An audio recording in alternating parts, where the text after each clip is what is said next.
When I'm feeling a bit better or a bit anxious, I need to keep my mind occupied. So I pick up my phone 500 million times a day. You have a strong pattern of avoid and distract. So if you're feeling something that feels uncomfortable, you just put your attention elsewhere. I mean, people think I'm stronger than I am. You know, I'll go through a breakup and cry once, but that doesn't mean I'm not hurting. I just tend to suppress it, I think, and keep busy. Part of what we need to be doing is to be developing a different way of being with yourself emotionally. Part of that is as simple and as complex as allowing yourself to feel how you feel.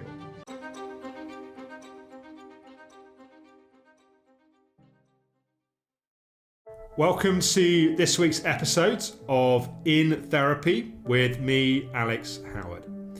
And this week we are catching up with Lauren. We're going to be exploring breaking bad habits.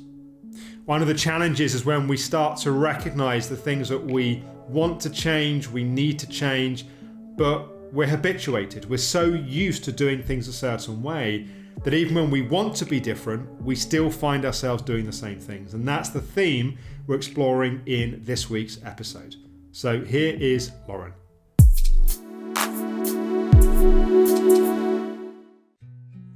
I haven't done one of these for a while again. I'm sorry, I've been a bit bad. I thought I would do one while I'm walking my puppies in the park. I've not been able to walk them for a few days, so I've been feeling a bit under the weather. So it's a real pleasure to be out in the sunshine and nature and everything with them. Do you want some treats? So, having a bit of a down patch really. I guess it just kind of hit me that I'm turning 38 in June, single now, no childless and chronically ill, and I think I just got really, I suppose, tearful about it because I'm thinking, this is not quite what I had planned for myself, I guess you just gotta have these days where you really mourn for the person you thought you were going to be and kind of look back and wonder, what could you have done differently? I suppose it's just, you get the bad days, but I'm allowing myself a little bit of downtime, feeling low. I'm sharing my story because it's helping me in a way like therapy, doing this video diary, putting things into perspective, and then, pick myself up after I've done my walk, put a smile on my face, have a video call with my family. I also have my pups, they are a handful at times, and sometimes I just wish I could have a break, but at the same time they really keep me company and make me happy. I've got a lot to be thankful for, and that's why I need to get these things down, if not on paper then in a video call, so that I can remind myself all the good things and snap myself out of feeling a little bit sorry for myself, because that's not going to get me anywhere. It's just a stressful time, I think, for everybody with what's going on. You can't do all the normal things that you do when you go through a breakup, which is see friends and family, keep yourself busy or whatever. So, but yeah, I just thought I would check in and, give a video diary. I'm like, thank you, bye.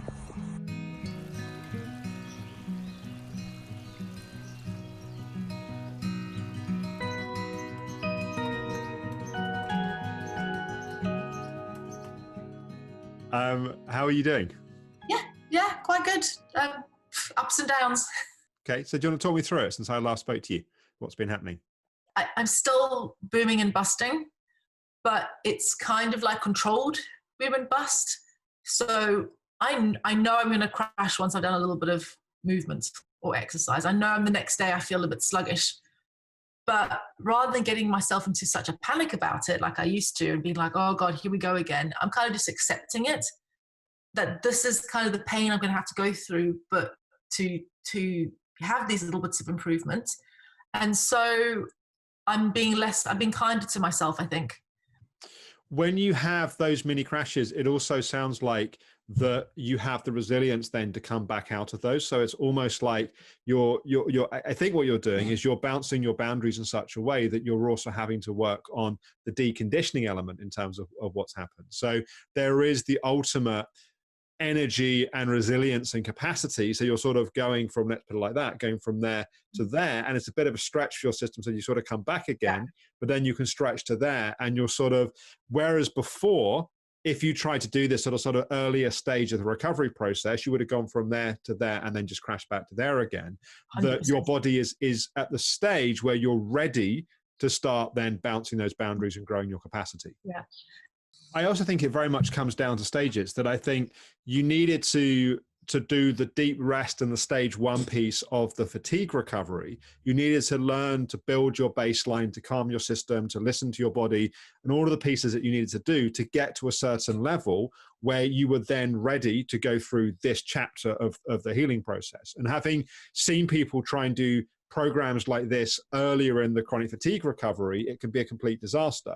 That you need to have that basic resilience and that basic underlying energy returning and coming back, and the stability in the rest of the places to then be able to challenge and push through in the way that you are. So I think there's a big timing piece that's also part of this as well. Oh, massively, because I remember when I was still kind of deteriorating before I actually hit rock bottom. I did the NHS training, and they did this kind of like, you need to do great exercise therapy, do something gentle. So I said, okay, fine, I'll do some yoga. I did like 1 or 2 yoga sessions, and that was me. That was basically me off work for 6 months. Yeah. And now I can, okay, like I do my own little yoga, which is like 30 minutes, and I'm fine. And sometimes I do a yoga class every now and then. My lodger is a yoga teacher, so I'll join one of her classes, and that's like an hour. And the next day I struggle. So yes. But I can do that hour and feel quite well, and then just feel a bit rotten the next day. It's not a struggle anymore, which is amazing, because that's great. Trying to even, touch my toes 6 months ago was just impossible. Yeah. How have you been doing on your relationship to your emotions and your relationship to yourself? How's that been? I don't know. It's hard because I'm having a really good day today. So of course everything very rosy. Everything looks great. Yeah. Yeah. If I was speaking to you on a less good day, what would you be saying? On a less good day, it's the frustration, finding it hard to just not do anything, if that makes sense. Whereas like a few months ago, I could just like veg in front of the TV all day or read my book all day. Now I'm a bit like, gosh, there's more to life out there. Like I want to do a bit more. So I get a lot of frustration and stuff. At this point, people tend to be thinking, how do I accelerate the progress? What I'm thinking is, how do we protect the progress that's happening? And also going back to what I remember saying to you in our first session, that you're also a prime candidate for going into a relapse pattern where, in a sense, right now, you're on partly because you're doing work on these patterns, but also partly because of the circumstance, you're on a sort of temporary reprieve from some of these achiever patterns, helper patterns, anxiety patterns, all of that stuff.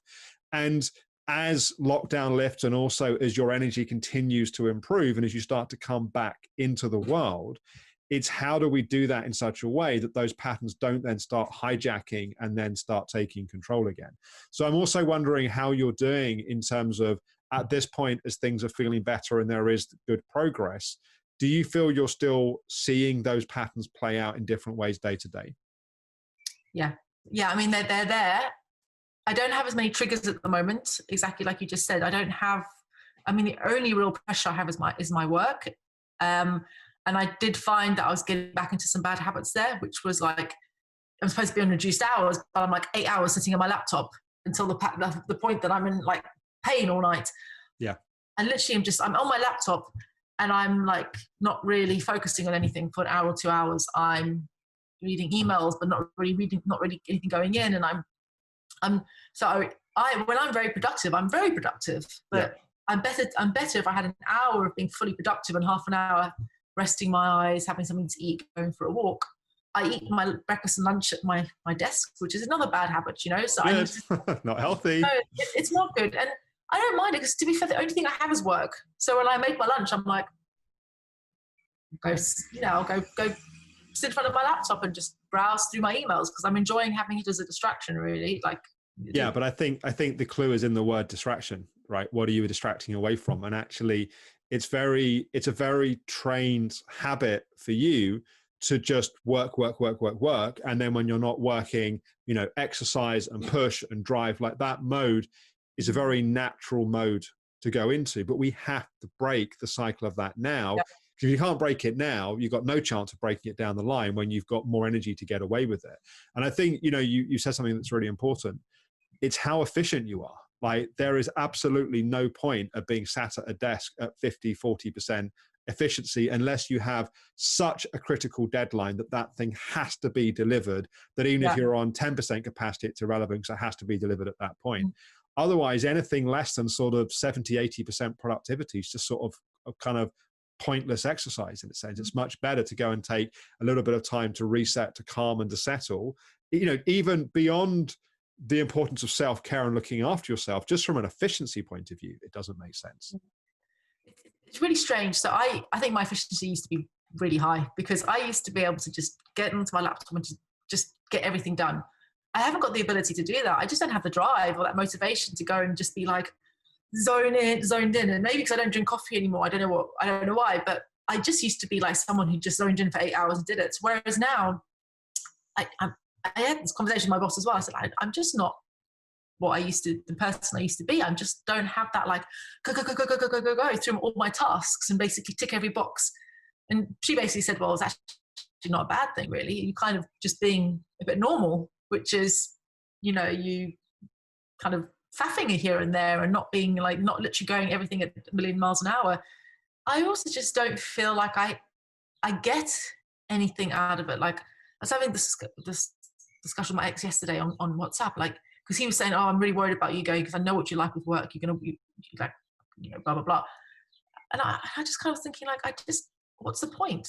And I said this, I actually said this to my boss as well, like, who wins when I work like that? I don't win because I feel shit the whole time. The company doesn't win because I'm off work again for 3 months. No one wins. And also, I don't think when people work in that kind of machine type mechanical way for long periods of time, I don't think they do good work. And I understand. And I'm frantic. I think people tend to make more mistakes. They tend to cause more interpersonal issues with other people in the company because they're more curt, less tolerant, more irritable. Yep. People tend to also make unimportant things really important. And if you've got teams of people working underneath you, you have people working on the wrong stuff, or if you're not managing teams properly because you're running too fast, what also happens is that people spend loads of time on unimportant projects and then time. So there's all kinds of inefficiency that happens when people are not running in a sustainable, clear framed mindset. And you have to take care of yourself to be able to truly be efficient and to do good work well. You need to be in balance beyond, you know, we're talking from a kind of work point of view here, beyond the fact that you fuck up everything else in your life anyway when you go into that mode, just for the record. But just from an efficiency point of view, you have to take care of yourself. And that means stop eating breakfast and lunch at your desk. Just stop doing it. It's not good. If you hit points in the day where you can feel your productivity has gone down, unless you've got really critical deadlines or meetings that you need to show up for, go and take a walk or go and do some meditation or go and read, like whatever you need to do to recalibrate. You need to be listening to your body and taking care of your body in that process. Yeah. It's interesting because I identified this and I had this conversation already because I realized I was getting back into bad habits very quickly. And also I was like, I'm on reduced hours. I'm not supposed to be working 8 hours a day. I'm supposed to have a buffer to keep me just, you know, but because I'm like working, I might as well work the whole day, you know? So I have to be strict with myself and use that time. And one of the things I put into my PDP that I was busy doing now is how do I work more efficiently with this, my highs and lows that I have with this illness? Like which part of the days are more effective for me to rest and which part of my days are more effective for me to work? Mornings are bad for me. I'm a morning person, but not anymore because mornings take me a long time for my blood pressure to kind of come up and get all my salts in and, you know, get the beta blockers to work, get my heart rate down. Because I wake up, my heart rate is like 140, you know, and it takes me, you know, a few hours just to get my body in a place where it's like, it's stable again. But why start at 9? Because I'm crap at 9. I'm good at Yeah. 7. So guess what?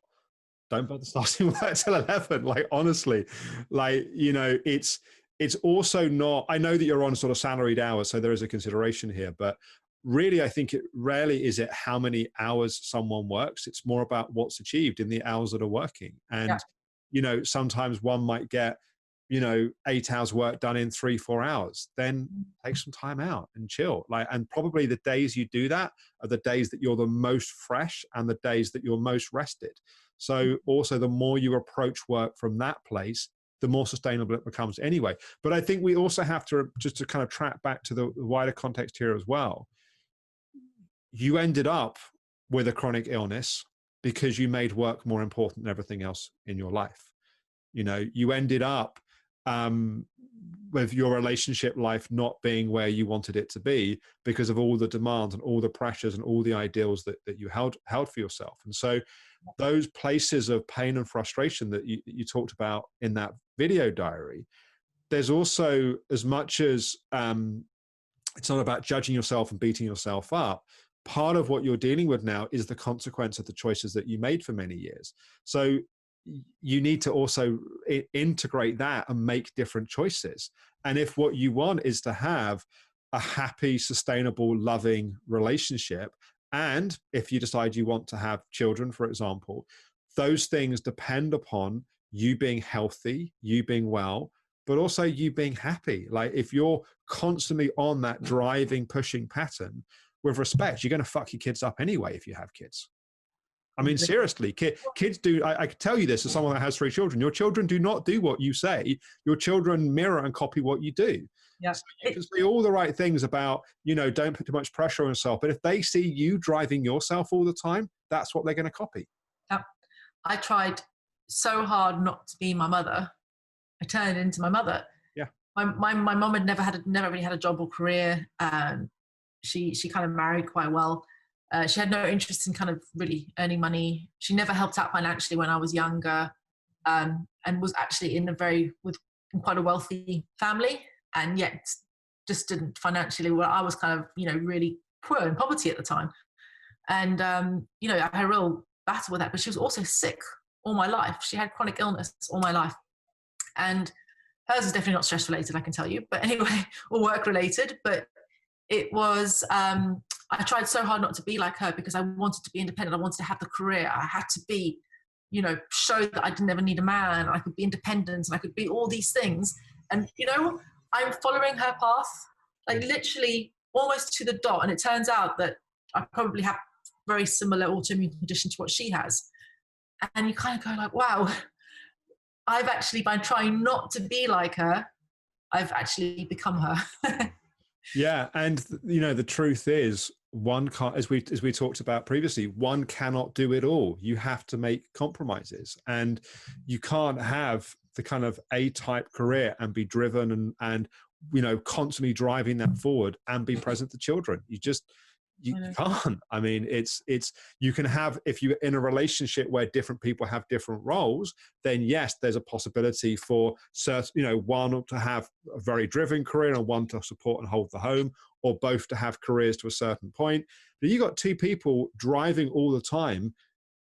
You know what it's like when you work hard like that. There isn't much of you left. If you're giving too much to your career, you've got less to give to children. Yeah, and I'll be honest, like my main goal is to have a child, and I'm starting IVF in a few months to do that, because I have this one window, and this is the battle that one of the pressures that you have in life is just biological clock, right? Mm-hmm. Which makes you go more and more frantic because you think you've got to get all your ducks in a row to then start the family. But all this ended up as I've ended up becoming unwell, having all the wrong values, even though actually the goal was this one goal. And I don't ever want to be that person I was when I got sick and being a mother. Right. Because I look at it now and I just think that would have been a train crash. Yeah. Because I would have just been so exhausted. I like, my endocrinologist always said that actually it'd be the best thing that ever happens to you because you stop caring about your work when you have a baby. And he said, like, he sees a lot of women with these conditions that actually, you know, stop being workaholics and focus more on the child. But would I have been that person? Probably not. I think now is the time that you have to work on those patterns. Because even if you don't have the time to do the career, if you're feeling like you need to be that person deep down, there's going to be a constant sense you're not doing enough, you're not achieving enough, and you're missing out here and you're failing at this. And that will make it very hard to be present to a child. So right now, you learning to be present to yourself, to listen to your feelings, to work in rhythm with your body rather than trying to force your body, that is practice for parenting. That is practicing to be able to be emotionally present. And you have to change your relationship with yourself, because whether you like it or not, your relationship with yourself will dictate the emotional holding environment that a child is being raised in. If you're being harsh and critical of yourself and pushing yourself, you create tension in your body. When you then hold that child and be with that child, however much you love that child and want it to be different, that's the biochemistry, that's the resonance that they're being held into. So you need to create an environment of gentleness and of love and of kindness with yourself. Otherwise, you simply can't give that to a child, because whatever you say, the energy of what they merge with is tight and rigid and stressed and anxious.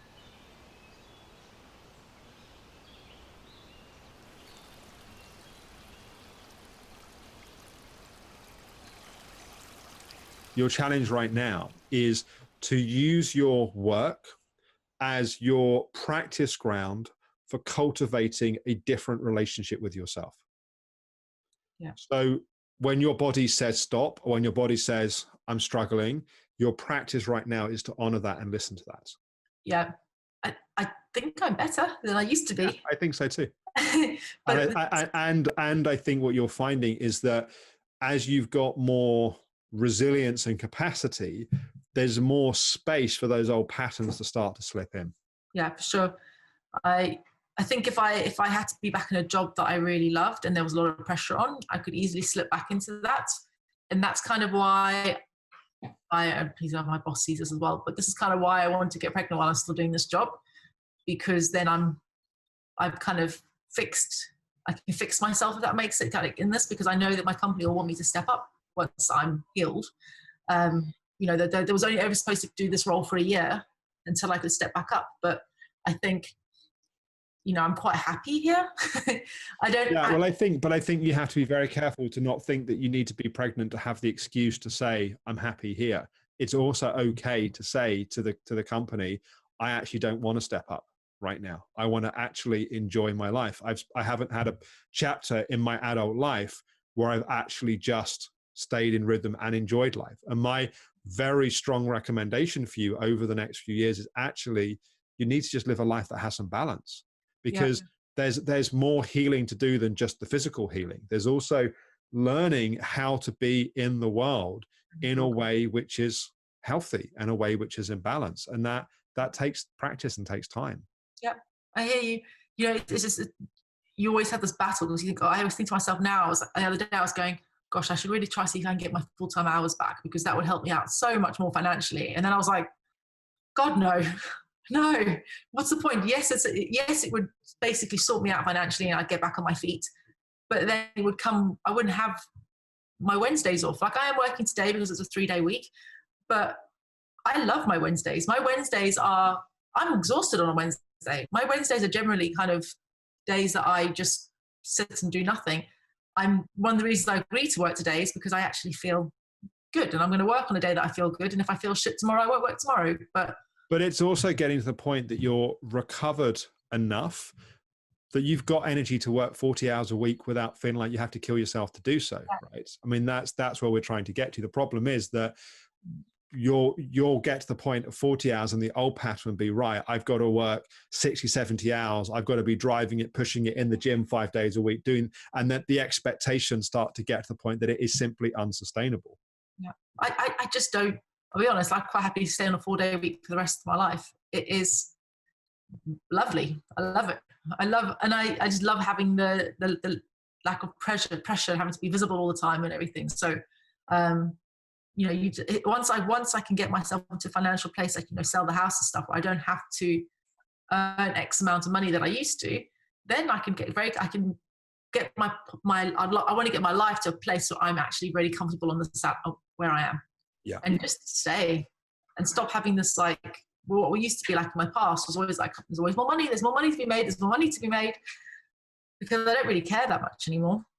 Yeah, and I also want to say that as much as I'm banging the drum right now for listen to your body, go more slowly, go more gently, I'm all for people living their potential, and I'm all for people taking on challenges in life and driving themselves. It's not that I'm suggesting for the rest of your life you have to live at this kind of very delicate, protected way, but you do have to live within balance and within rhythm of your body. And yes, one can go through periods of working really hard and driving themselves, but that also has to be followed by a period of slow down and recalibrate and balance. Otherwise, it just becomes unsustainable. And your challenge is that you've only had one mode. So, it's like, trust me, I'm in, like, anyone that works for me will tell you, it's like, I'm into people reaching their potential, and I'm into putting the appropriate pressure on people, because people grow through that, but it has to be sustainable. And that's the thing that hasn't been there for you historically.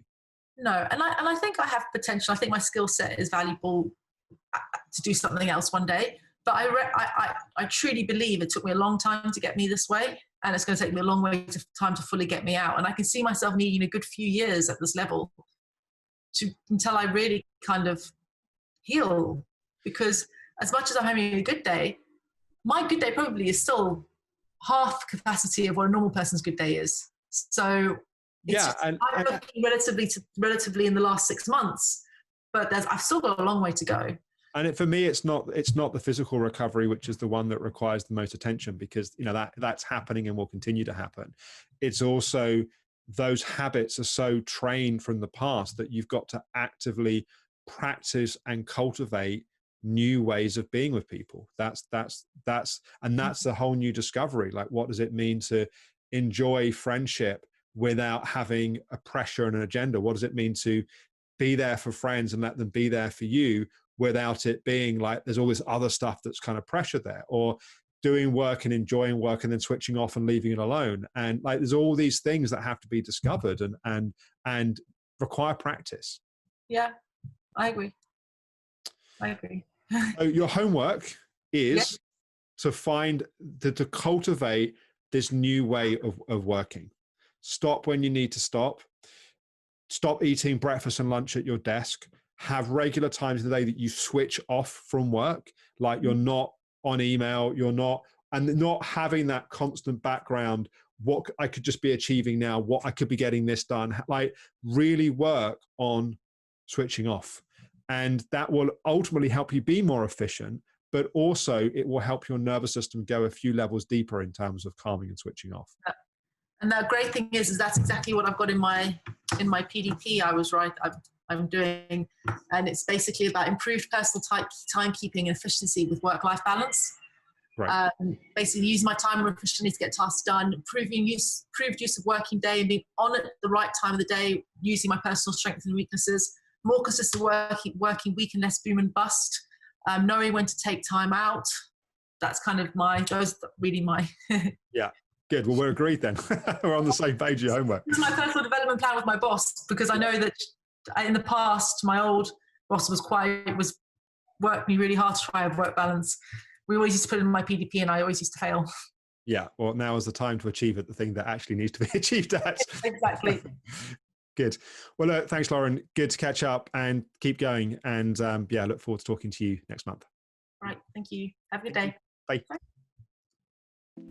So I hope you enjoyed this week's episode of In Therapy.